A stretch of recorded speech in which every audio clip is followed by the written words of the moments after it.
ओम नमः शिवाय दोस्तों, आज मैं फिर से हाजिर हूँ अपना अगला वीडियो लेके। आज मैं अपने इस तीसरे वीडियो में पार्ट 3 में भी आपको 2 चक्रों को हील करना बताऊंगी। जैसे कि मैं आपको 4 चक्रों को हील करना बता चुकी हूँ। मूलाधार चक्र, स्वादिष्ठान चक्र, अनाहत चक्र और मणिपुर चक्र। 4 चक्रों को हील करना बता चुकी हूँ। हृदय चक्र से ऊपर चौथा चक्र जो हमारा आता है वो आता है विशुद्धा चक्र, जो हमारे गले में होता है। थ्रोट थायराइड ग्रंथि से जुड़ा होता है। थायराइड ग्रंथि से जुड़ा इसे आप मान सकते हैं। और ये जो थायरोक्सिन नामक हार्मोन होता है, इसको इसमें से रिलीज करता है। इसी थायरोक्सिन हार्मोन्स के रिलीज होने से ही हमारे जो शरीर का मेटाबॉलिज्म है वो कंट्रोल में रहता है। अगर हमारा ये मेटाबॉलिज्म अनकंट्रोल हो जाता है या डिसबैलेंस हो जाता है तो शरीर में थायराइड की समस्या पैदा होती है, जिससे हमारा शरीर या तो ज़्यादा मोटा होता चला जाता है या फिर इंसान दुबला होता चला जाता है। इन्हीं कारणों से विशुद्धा चक्र के अनहील होने से, डिसबैलेंस होने से विशुद्धा चक्र की थर्ड चक्र को हिंदी में विशुद्धा चक्र कहा जाता है। विशुद्ध चक्र की जो ऊर्जा है उसके डिसबैलेंस होने से हमारा मेटाबॉलिज्म बिगड़ता है और जिससे हमें थायराइड जैसी बीमारी की समस्या का सामना करना होता है। अगर हम अपने थर्ड चक्र को, विशुद्धा चक्र को हील कर ले तो इससे हमारा मेटाबॉलिज्म अच्छा होगा। जिससे मेटाबॉलिज्म अच्छा होने से क्या होता है, हमारी शरीर शारीरिक सुंदरता बढ़ती है, बाल भी अच्छे होते हैं, हमारा व्यक्तित्व में निखार आता है। यहाँ तक कि विशुद्धा चक्र के एक यह रोल भी माना जाता है कि किसी भी व्यक्ति के विशुद्धा चक्र की पर्याप्त ऊर्जा बैलेंस होने से उसकी आवाज और उसकी जो वाणी होती है उसमें इतनी प्रखर दिव्यता होती है कि उसकी आवाज को सुनकर ही लोग हील होते हैं। आपने देखा है बड़े बड़े गुरुओं संतों की आवाज को सुनते ही लोग आकर्षित होते हैं उनकी ओर। तो वो क्या है, वो यही है कि उनका विशुद्धा चक्र अच्छी तरह हील है, उनमें ऊर्जा से परिपूर्ण है, इसलिए वो अट्रैक्ट करती है अपनी ओर को, व्यक्तित्व को, दूसरे व्यक्तित्व को भी। उनका व्यक्तित्व ऐसा होता है और उनका जो सुंदरता होती है उसके साथ साथ उनका व्यक्तित्व भी ऐसा होता है कि वो दूसरे मनुष्य को देखकर ही मनुष्य उनको देख के खुश होता है या हील होता है।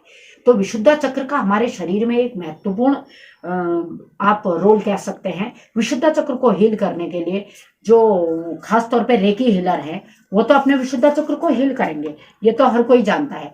लेकिन जो लोग हीलर नहीं है वो अपने विशुद्धा चक्र को कैसे हील करें।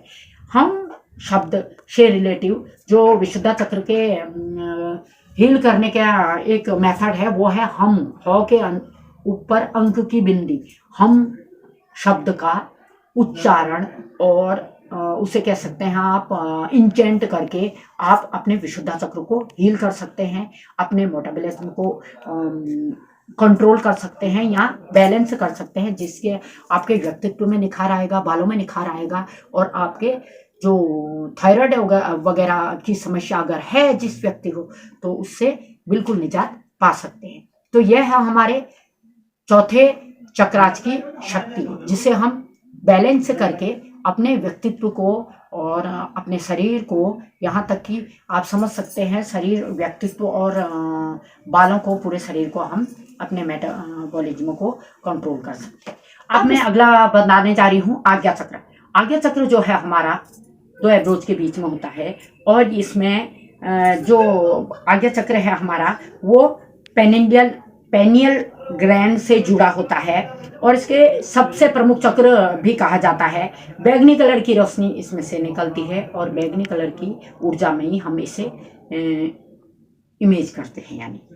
और जब इसको हम थर्ड आई चक्र भी कहते हैं और जिन भी जो बड़े बड़े गुरु हुए हैं वो लोग सबसे पहले अपने थर्ड आई चक्र को ही हील करते हैं या ओपन करते हैं। तो इसीलिए कहा जाता है कि जो हमारा थर्ड आई चक्र है उसे अंजना चक्र भी कहा जाता है, अयाना चक्र भी कहा जाता है, ज्ञान चक्र भी कहा जाता है। थर्ड आई अगर जिसकी ओपन होती है तो आध्यात्मिक जगत में बहुत ही ऊपर उड़ जाते हैं, ऊपर, ये आध्यात्मिक जगत में व्यक्ति को बहुत ऊपर ले जाता है।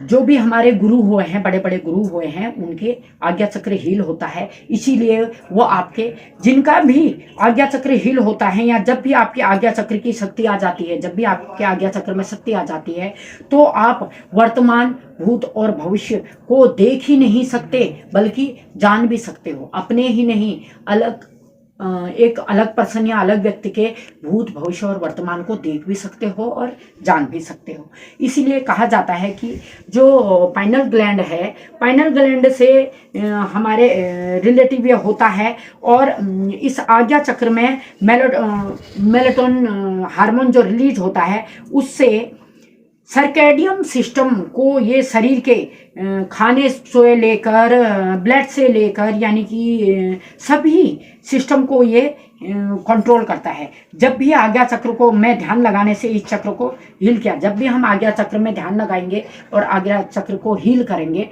तो इससे हमारा आज्ञा चक्र ओपन होगा, उसकी ऊर्जा बैलेंस होगी, और हमारे शरीर से जो भी हमने बोला कि पाइनल ग्लैंड से लेकर जो भी प्रॉब्लम होगी वो सारी हील हो जाएंगी, और आज्ञा चक्र से जुड़ी सभी समस्याएं हमारी समाप्त की जा सकती हैं, और एक अच्छा जीवन, स्वस्थ जीवन जिया जा सकता है। तो आशा करती हूँ आपको आज मेरे थ्रोट चक्र और आज्ञा चक्र को एक साथ हील करना होता है। इन दोनों को एक साथ हील करके व्यक्ति की वाणी ही नहीं, वाणी, दिमाग और शरीर में, जैसे मैंने अभी बताया, हड्डी, रक्त और खाने पीने से संबंधित सब पूरे शरीर के ये सर्कैडियन सिस्टम को क्या करता है, कंट्रोल करता है। उस चीज को कंट्रोल किया जा सकता है और एक स्वस्थ जीवन जिया जा सकता है। आशा करती हूँ आपको ये समझ में आया होगा और आप लोगों को पसंद आया होगा। Thank you. जिन लोगों ने मुझे सब्सक्राइब नहीं किया है, आशा करती हूँ आप लोग मुझे सब्सक्राइब करेंगे। कोई पैसा तो सब्सक्रिप्शन में लगना नहीं है, तो आप मेरे इस नेक कार्य में मुझे आगे बढ़ने में मेरी हेल्प करेंगे। थैंक यू, शुक्रिया।